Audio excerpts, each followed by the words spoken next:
Muy buenas noches, estimados colegas, médicos. Gracias por esta exposición, gracias por permitirme llegar a ustedes a través de mi ponencia.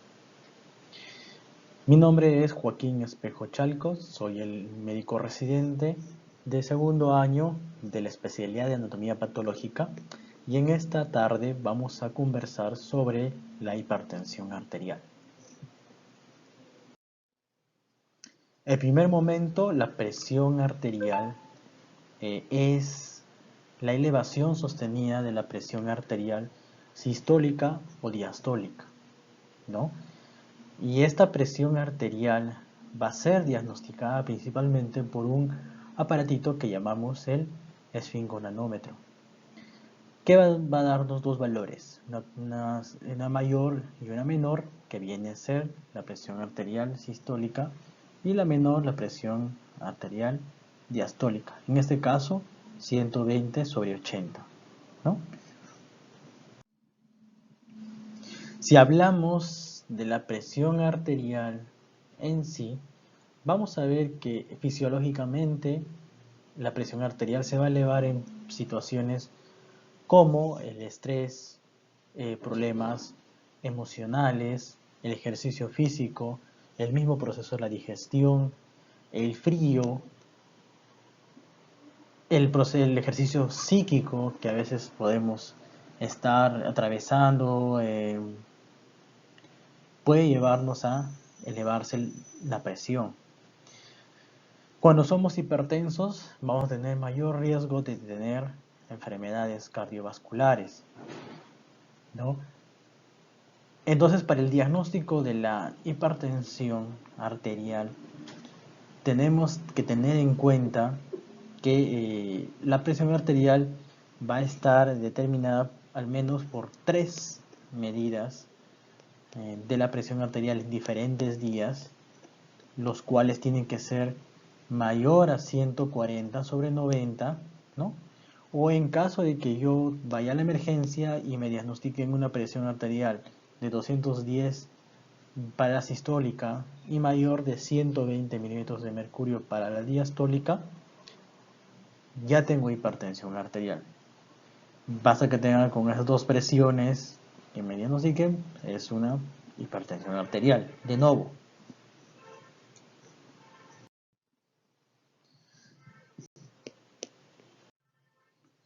para que hablemos de la clasificación de la hipertensión arterial, según la OMS, ¿no? Esta clasificación está dada para pacientes mayores de 18 años que no han recibido ningún tratamiento antihipertensivo.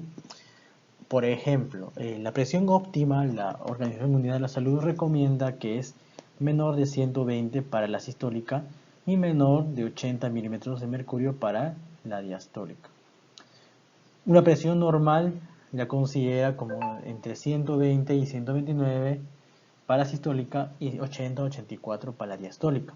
Una normal alta es considerada entre 130 o 139 milímetros de mercurio y una presión diastólica de 85 a 89 milímetros de mercurio, o también llamada ya una prehipertensión, ¿no? Si hablamos ya de hipertensión arterial en sí, esta va a ser dividida en 3 grados, ¿no?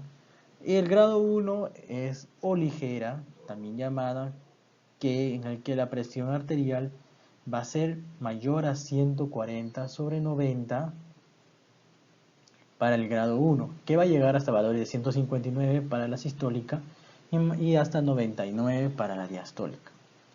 El grado 2 va a ser mayor a 160 o 160 igual hasta 179 para la sistólica y 100/109 para la diastólica. Y el grado 3 ya es mayor a 180 para la sistólica y mayor a 110 para la diastólica. Hay un caso excepcional que también puede ocurrir con una hipertensión arterial sistólica aislada, en el que la diastólica se mantiene normal, menos de 90, pero la presión arterial sistólica es más de 140.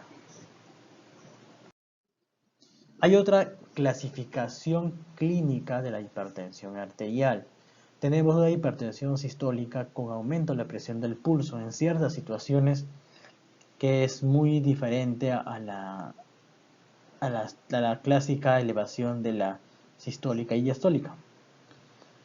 Y están el gasto cardíaco aumentado, la fístula arteriovenosa, la insuficiencia valvular aórtica, la tirotoxicosis, la enfermedad de Paget, la circulación hipercinética, la distensibilidad disminuida de la aorta o arteriosclerosis, ¿no? Y en cuanto a la hipertensión sistólica y diastólica elevada, tenemos la hipertensión esencial o primaria, que es la más frecuente, la que generalmente vienen a nuestro consultorio a atenderse los pacientes, y la hipertensión secundaria, que es menos frecuente, pero en las cuales tiene otras causas de hipertensión secundaria, ¿no? La esencial o primaria no tiene una etiología clara, ¿no? Pero sí se considera que es multifactorial. En cambio, la hipertensión secundaria tiene etiologías determinadas claras que hacen que se eleve la presión arterial en una persona adulta, ¿no? Si hablamos de la etiología, como les decía, la hipertensión primaria o esencial no se encuentra una etiología adecuada. La etiología en las hipertensiones secundarias vamos a tener una renal, una endocrina, puede ser una exógena, puede ser una coartación de la aorta, una hipertensión inducida por la misma gestación, en algunos casos pasa, ¿no? O la neurógena. Dentro de la renal vamos a tener enfermedades del parénquima, por ejemplo, fibrosis renales, un paciente monorreno, un paciente que tiene problemas vasculorenales, ¿no? O tumores secretantes de renina, ¿no? Muy bien. Y en cuanto a la endocrina, vamos a tener la hiperfunción de la hormona córtico suprarrenal, el feocromocitoma, que se encuentra en las glándulas adrenales principalmente, los tumores como afines, como la acromegalia, hipotiroidismo, hiperparatiroidismo. En cuanto a la exógena, el uso de anticonceptivos orales pueden llevarnos los glucocorticoides, ¿no? Inhibidores de la monoaminoxidasa, antidepresivos, tricíclicos que usamos, a veces eritropoyetina, que son en el paciente renal, ¿no? En problemas neurógenos tenemos la encefalitis, el síndrome Guillain-Barré, aumento de la presión intracraneal, tumores cerebrales, la causa psicógena, que también es importante por muchas enfermedades que nos pueden llevar a la presión arterial elevada, o la hiperventilación que ocurre en ciertos procesos de síndromes comiciales. En cuanto a los factores de riesgo, vamos a tener en primer lugar la edad, ¿no? Los vasos se van esclerosando a medida que pasan los años y se va a ver principalmente en mayores de 65 años. Problemas, los efectos ambientales como el estrés que puede tener una persona, el estrés crónico te lleva a una hipertensión arterial, el hacinamiento, la ocupación que puede dedicarse uno. Con el tiempo, todas esas preocupaciones llevan a que uno tenga problemas de hipertensión arterial. El sexo es predominantemente, en el masculino es más frecuente que el femenino. Factores dietéticos, como por ejemplo el abuso de la ingesta de sal. La ingesta de sal mayor de 2 gramos al día, que se desaconseja, es también un factor muy predisponente para la hipertensión arterial. El tener sobrepeso, el tener obesidad, ¿no? Van a llevar a que tengamos mayor aumento de la presión arterial. Tenemos también en cuanto a la etnia, ¿no? La raza negra se ha visto en estudios que es más frecuente que se les pueda encontrar presiones arteriales elevadas. Cuanto a la herencia, los gemelos monocigóticos, homocigóticos, son más frecuentes que en gemelos discigóticos, ¿no? En factores de la personalidad, también psicológicos, como tendencia a la ansiedad, depresión, problemas que tienen personas que tienen conflictos, problemas de agresividad, van a ser propensos a tener hipertensión arterial. Y se ha visto en estudios que el 25% de los hipertensos de menores de 60 años, ¿no?, fuera de la edad, ¿no?, van a estar asociados principalmente a resistencia de la insulina, ¿no?, o una prediabetes que podemos llamar, ¿no?, o problemas de colesterol triglicéridos muy elevados, ¿no?, o el descenso simplemente del HDL, ¿no?, con el aumento del LDL. La fisiopatología para una hipertensión, para que ocurra una hipertensión arterial, tiene que haber dos presiones aumentadas: la presión arterial, el gasto cardíaco aumentado y la resistencia vascular periférica, ¿no? Y para ello van a actuar muchos otros 5 componentes que podemos llamarlos aquí, ¿no? Podemos ver los vasoreceptores arteriales que captan los niveles de presión, ¿no?, ubicados en la carótida principalmente, ¿no? Los metabolismo hidrosalino, la alteración de este metabolismo hace que se eleve la presión a través del sistema renina-angiotensina, ¿no? El mismo remodelado vascular, ¿no?, la esclerosis, la alteración de las fibras elásticas en los mismos vasos van a hacer que lleve a la presión arterial. O la autorregulación vascular, a veces los mismos vasitos tienen sus paredes de músculo liso que con el aumento de ciertas sustancias, estas paredes musculares se contraen y hacen que se eleve la presión arterial. Si hablamos de la anatomía patológica, que es mi área, ¿no?, vamos a tener que hay cambios adaptativos que son funcionales y estructurales, y hay cambios patológicos, ¿no? Entre los cambios adaptativos, en primer lugar, puede ser la remodelación vascular. Entre los cambios ya patológicos vamos a tener la degeneración hialina, el ateroma o la necrosis fibrinoide, que les voy a explicar en imágenes. Vemos aquí en estas dos imágenes, ¿no?, principalmente vemos una arteriola, ¿no?, y también este lado tenemos otra arteriola. Aquí en esta arteriola vemos que las fibras elásticas que se tiñen con esa coloración que se llama ácido periódico de Schiff, ¿no?, se van desdoblando, se van desintegrando, pierden su elasticidad, en otras palabras. Y al perder su elasticidad, hacen que esta pared sea más rígida, no sea la pared elástica que se autorregula para el control adecuado de la presión arterial. Y es parte del remodelamiento vascular que ocurre con presiones arteriales muy elevadas, ¿no?, el desdoblamiento.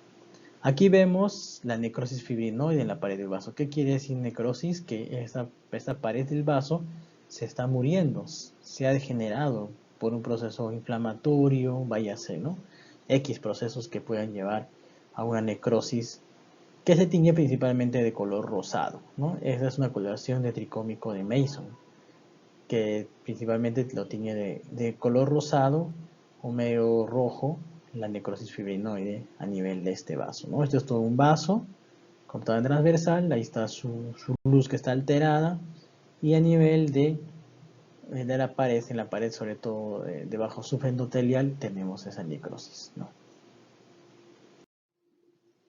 Si hablamos de la historia natural, ¿no?, vemos que la herencia y el ambiente influyen en el proceso que nos ocasiona prehipertensión. La prehipertensión, hay aumento de gasto cardíaco, ¿no?, en el que principalmente a veces se regula normalmente cuando hay un proceso de prehipertensión, se regula, pero hay un momento en el que el cuerpo ya no puede responder y aumenta la resistencia periférica.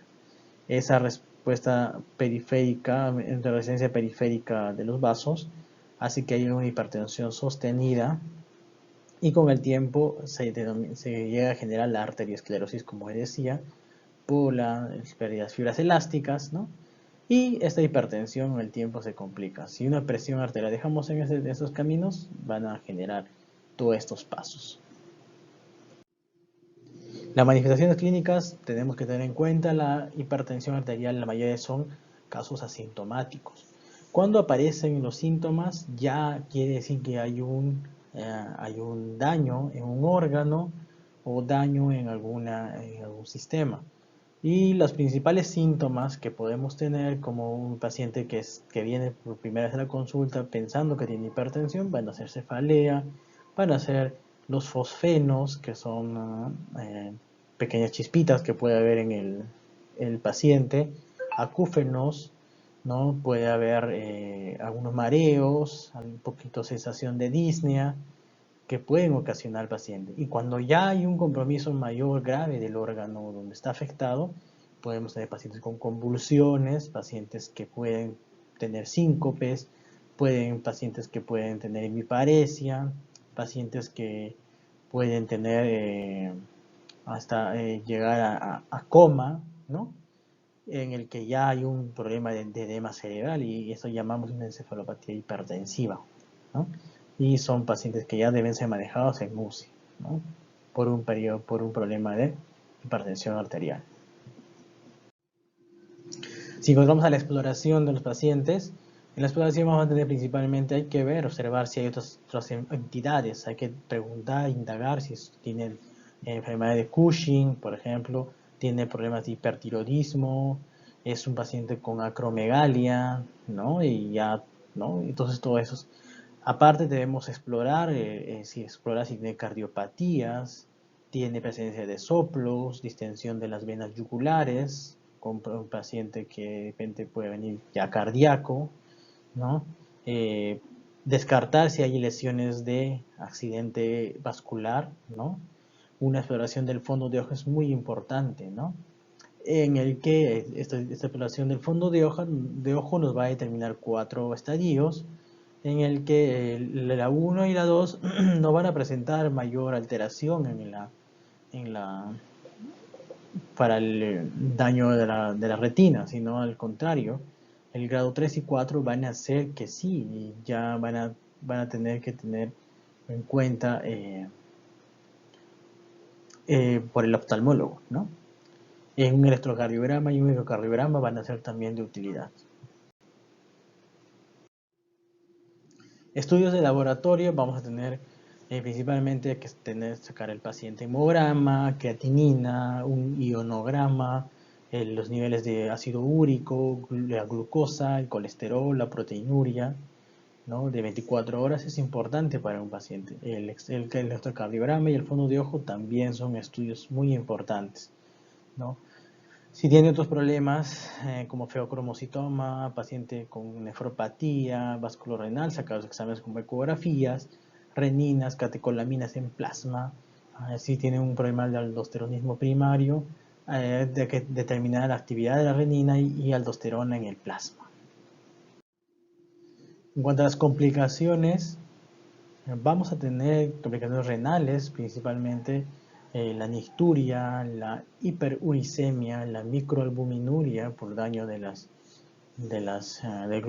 glomérulo con el tiempo, la insuficiencia renal que va a ocasionar la hipertensión arterial. Complicaciones cardíacas, principalmente puede haber infarto agudo, ¿no? Muerte súbita en el paciente, puede haber aumento de riesgo de insuficiencia cardíaca en estos pacientes, principalmente por cardiopatía isquémica o cardiopatía hipertrófica también que puede haber con el tiempo, de una hipertensión mal manejada o maltratada. En cuanto a tratamiento, tenemos en primer lugar los antihipertensivos, que son muy usados para el paciente, que son tratamientos de por vida, ¿no? En los que tenemos los antagonistas de receptores de angiotensina 2, como los sartán, candesartán, valsartán, los inhibidores de la enzima convertidora de angiotensina, como enalapril, captopril, lisinopril, los bloqueadores de canales de calcio, como nimodipino, nifedipino, agonistas adrenérgicos, como la alfa-metildopa, o los vasodilatadores directos que se utilizan en emergencia como la hidralazina. El tratamiento preventivo o el tratamiento de la dieta también tiene que estar acompañado a esto, ¿no? Como la ingesta de sal tiene que ser baja en estos pacientes. Si fuma el paciente, si fumaba, tiene que dejar de fumar. Si no hace ejercicio físico, tiene que hacer ejercicio físico y principalmente manejar otras enfermedades metabólicas, por ejemplo, si tiene diabético, si aparte tiene colesterol triglicéridos elevados, tiene problemas cardíacos, esta hipertensión tiene que ser manejada en conjunto con otras especialidades. Muchas gracias, colegas, muchas gracias por su atención y nos vemos hasta una próxima oportunidad. Espero que les haya servido mucho esta exposición. Gracias, hasta luego.